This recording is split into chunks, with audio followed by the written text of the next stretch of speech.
আসসালামু আলাইকুম। বিডিসি নিউজে আপনাদেরকে স্বাগত জানাচ্ছি। আমি তমা চৌধুরী। জুমার দিনে মসজিদে মসজিদে ডাকসু নির্বাচনের ভিন্ন ধর্মী প্রচারণা, প্রার্থীদের পাল্টাপাল্টি অভিযোগ, বাকের মজুমদারকে সমর্থন জানিয়ে সরে দাঁড়ালেন মাহিন সরকার। সংখ্যানুপাতিক নির্বাচনের দাবিতে রাজধানীতে জামায়াতের বিক্ষোভ, প্রয়োজনীয় সংস্কারের তাগিদ, পিয়ার সহ নানা ইস্যু তুলে ভোট বানচালে ষড়যন্ত্রের অভিযোগ বিএনপি নেতার। প্রস্তাবিত আরপিইউ নিয়েও রাজনৈতিক দলগুলোর ভিন্ন মত, বিএনপি স্বাগত জানালেও পিয়ার অন্তর্ভুক্তি চায় জামায়াত, ইসির সক্ষমতায় গুরুত্ব এনসিপির। ভাঙার 2 ইউনিয়নকে ফরিদপুর 2 আসনে অন্তর্ভুক্ত করার প্রতিবাদে আবারও মহাসড়ক অবরোধ, বাঁকখালী নদীর তীরে উচ্ছেদ অভিযান ঠেকাতে কক্সবাজারের স্থানীয়দের বিক্ষোভ। এবং বৃষ্টির দোহাই দিয়ে বাড়ানো সবজির দাম, স্বাভাবিক আবহাওয়ায় আরও চড়া, কেজিতে বাড়তি 20 টাকা, সরবরাহ সংকটের দাবি। ঊর্ধ্বমুখী মাছের বাজারে কিছুটা কমেছে ইলিশের দর। ডাকসু নির্বাচনের প্রচারণার বাকি আর মাত্র 2 দিন। শেষ সময়ে এসে ভোটারের কাছে নানা প্রতিশ্রুতি তুলে ধরছেন প্রার্থীরা। ছুটির দিনে মসজিদে মসজিদে ভিন্ন ধর্মী প্রচারণা চালান তারা। ভোটারদের কাছে নিজেদের ইশতেহার তুলে ধরার পাশাপাশি পাল্টাপাল্টি অভিযোগও তোলেন। এদিকে ভোটের 3 দিন আগে আবু বাকের মজুমদারকে সমর্থন করে সরে দাঁড়ালেন মাহিন সরকার। জুমার নামাজ শেষ হতেই হলগুলোর মাঠে মাঠে নির্বাচনী আমেজ। বিভিন্ন প্যানেল আর স্বতন্ত্র প্রার্থীরা নিজ নিজ লিফলেট হাতে ভোটারদের সঙ্গে করেন কুশল বিনিময়, তুলে ধরেন নিজেদের ইশতেহার। শুক্রবার দুপুরে হাজী মোহাম্মদ মুহসিন হলে জুমার নামাজ আদায় করেন ছাত্রদল মনোনীত প্যানেলের ভিপি প্রার্থী আবিদুল ইসলাম খান। ভোটে জিতলে নতুন আবাসিক হল তৈরি সহ নানা প্রতিশ্রুতি দেন তিনি। অভিযোগ তোলেন অপপ্রচারের। পাশেই মাস্টারদা সূর্য সেন হলে নামাজ শেষে প্রচারণা চালান শিবির সমর্থিত ঐক্যবদ্ধ শিক্ষার্থী জোটের ভিপি প্রার্থী। শিক্ষার্থীদের কাছে তুলে ধরেন নিজের ইশতেহার। প্রশাসনের বিরুদ্ধে অসহযোগিতার অভিযোগ করেন সাদিক কায়েম। আমাদের যারা নারী প্রার্থী আছে তাদের বিরুদ্ধে ক্রমাগত সাইবার বুলিং হচ্ছে। সাবিকুন নাহার আমার সাথে লিখিত করা হয়েছিল, আমরা লিখিত অভিযোগ দিয়েছি, কিন্তু এখন পর্যন্ত বিশ্ববিদ্যালয় প্রশাসন কোনো ধরনের কার্যকর উদ্যোগ গ্রহণ করেনি। প্রচারণা চালান বৈষম্য বিরোধী শিক্ষার্থী সংসদের ভিপি প্রার্থী আব্দুল কাদেরও। তিনি বলেন, অভ্যুত্থানের পক্ষের সব শক্তি এক থাকলে অপশক্তি সুযোগ পাবে না। একই সঙ্গে সাইবার বুলিং এরও অভিযোগ করেন তিনি। বাহিনীর সিদ্ধান্তকে সাধুবাদ জানাই।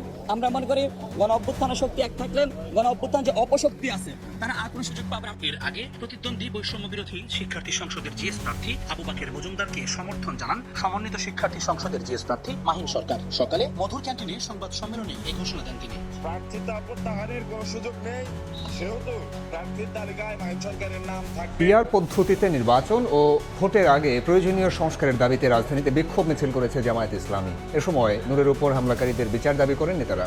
এদিকে বাইপাস সার্জারির পর আবারও রাজনীতির মাঠে ফিরলেন জামায়াত আমির ডাক্তার শফিকুর রহমান। ক্ষমতায় যেতে পারলে বঞ্চিত মানুষের উন্নয়নে কাজ করার প্রতিশ্রুতি দেন তিনি। স্লোগানে মুখর রাজধানীর রাজপথ। পিয়ার পদ্ধতিতে নির্বাচন এবং ভোটের আগে প্রয়োজনীয় রাষ্ট্র সংস্কারের দাবি নিয়ে মাঠে জামায়াত ইসলামী।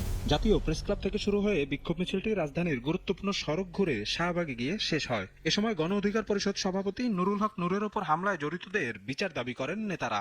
প্রয়োজনীয় সংস্কার জুলাই সনদের আইনি ভিত্তি না দিয়ে যদি নির্বাচনের দিকে যান তাহলে কিন্তু ভালো হবে না। এদিকে বাইপাস সার্জারির শেষে প্রথমবার জনসমক্ষে এলেন জামায়াতের আমির ডাক্তার শফিকুর রহমান। শুক্রবার রাজধানীর মিরপুরে উদ্বোধন করেন ফ্রি মেডিকেল ক্যাম্প। বক্তব্যে তিনি ভয় সংখ্যামুক্ত বাংলাদেশ বিনির্মাণ করতে জনগণকে জামায়াত ইসলামের পাশে থাকার আহ্বান জানান। ক্ষমতায় গেলে সব পরিষেবায় বঞ্চিতরা অগ্রাধিকার পাবেন বলেও জানান তিনি। আমরা কথা বলি নাগরিকদের জন্য, আমরা কাজ করি নাগরিকদের জন্য। আমার বাংলাদেশের চিকিৎসা নেওয়াটা ছিল যারা অল্প কিছু হলেই হাঁচি কাশি হলেই বিদেশে দৌড় দেন, তাদের সেই উদ্যোগের প্রতিবাদ।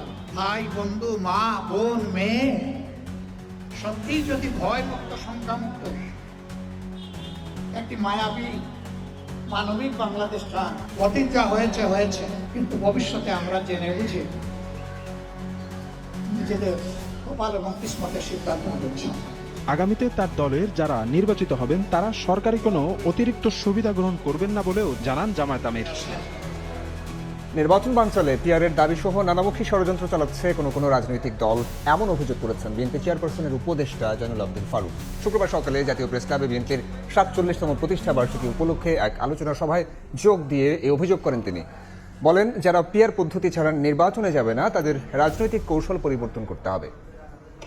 আওয়ামী লীগের আবারও দিল্লির প্ররোচনায় বাংলাদেশের কিছু লোক যদি আবার আওয়ামী লীগের সাথে আঘাত করে এই প্রফেসর ইউনূস সরকারের একটি নির্বাচনকে বানচাল করার চেষ্টা করেন, জনগণ প্রতিহত করবে। ইন্টেরিয়ম গভর্নমেন্ট একটা সুষ্ঠু ভোট উপহার দিতে পারে। বাংলাদেশে আল্লাহ ছাড়া কোনো শক্তি নাই বাংলাদেশের জনগণকে হারাতে পারে, কারণ বাংলাদেশের জনগণের দল হলো বাংলাদেশ জাতীয়তাবাদী দল। নির্বাচন কমিশনের প্রস্তাবিত আরপিও নিয়েও ভিন্নমত জানিয়েছে রাজনৈতিক দলগুলো। বিএনপি একে স্বাগত জানালেও আপত্তি জানিয়েছে জামায়াত ইসলামী। সুষ্ঠু নির্বাচনে এটি সহায়ক ভূমিকা রাখবে বলে আশা বিএনপি নেতা ইকবাল হাসান মাহমুদ টুকুর। তবে আরপিওতে পিআর অন্তর্ভুক্ত করার দাবি জামায়াতের। শুধু আইন প্রয়োগ নয়, বরং তা বাস্তবায়নে ইসি সক্ষমতায় গুরুত্ব দিচ্ছে এনসিপি। অন্তর্বর্তীকালীন সরকারের সংস্কার পরিকল্পনার বড় অংশ জুড়ে জায়গা পেয়েছে নির্বাচন ব্যবস্থা। এরই মধ্যে গণপ্রতিনিধিত্ব আদেশ আরপিও সংশোধনের প্রস্তাব চূড়ান্ত করেছে নির্বাচন আয়োজনকারী সাংবিধানিক সংস্থা নির্বাচন কমিশন। এবারের আরপিওতে বড় কিছু পরিবর্তনের পথে এএমএম নাসির উদ্দিনের নেতৃত্বাধীন ইসি। এতে ভোটার অনুপাতে নির্বাচনী ব্যয় আসন ভিত্তিক 25 লাখেরও বেশি করার সুযোগ, অনলাইনে মনোনয়ন জমার সুযোগ না রাখা, একক প্রার্থীর আসনে না ভোট চালু, জোটে ভোট করলেও প্রার্থীকে নিজ দলের প্রতীকে নির্বাচন করা, জামানত 20,000-এর পরিবর্তে 50,000 টাকা, রিটার্নিং অফিসারের ভোট বাতিলের ক্ষমতা, শিক্ষা প্রতিষ্ঠানের গভর্নিং বডির সদস্য হলে প্রার্থী হতে পারবে না, এমন ছোট বড় 40 থেকে 44টি সংশোধন প্রস্তাব করেছে। শিক্ষা প্রতিষ্ঠানের ম্যানেজিং কমিটিতে থাকা নির্বাচনে অযোগ্যতা বিবেচনা ছাড়া প্রস্তাবের বেশিরভাগে একমত জাতীয় নাগরিক পার্টি এনসিপির সদস্য সচিব আখতার হোসেন। শুধু আইন প্রণয়ন নয়, বরং তা বাস্তবায়নে ইসির সক্ষমতাকে গুরুত্ব দিতে চান তিনি। শিক্ষা প্রতিষ্ঠানের ম্যানেজিং কমিটিতে সমাজের সবথেকে গ্রহণযোগ্য যারা ব্যক্তিরা আছেন তারা থাকেন। এখন রাজনীতিবিদরা কখনো গ্রহণযোগ্য হতে পারবেন না, ব্যাপারটা তো এমন না। শুধু প্রস্তাবনার মধ্যে নয় বা শুধু আইনের মধ্যে সীমাবদ্ধ থেকে নয়, যেন সত্যিকার অর্থে সেগুলোর প্রয়োগ থাকে। সেক্ষেত্রে নির্বাচন কমিশন কি ধরনের ব্যবস্থাগুলো গ্রহণ করবে, সেই বিষয়গুলো আমাদের কাছে এখন গুরুত্বের বিষয়। শিশির ভেজা পদ্মের পাপড়িতে শুভ্রতার পরশ, আছে লাল সাদা শাপলার মোহনীয় প্রকাশ। এ নিয়ে থাকছে প্রতিবেদন। ফরিদপুর 4 আসন থেকে ভাঙ্গা উপজেলার আলগি ও হামিরদি ইউনিয়নকে ফরিদপুর 2 আসনে যুক্ত করায় আবারও মহাসড়ক অবরোধ করে বিক্ষোভ করেছেন স্থানীয়রা।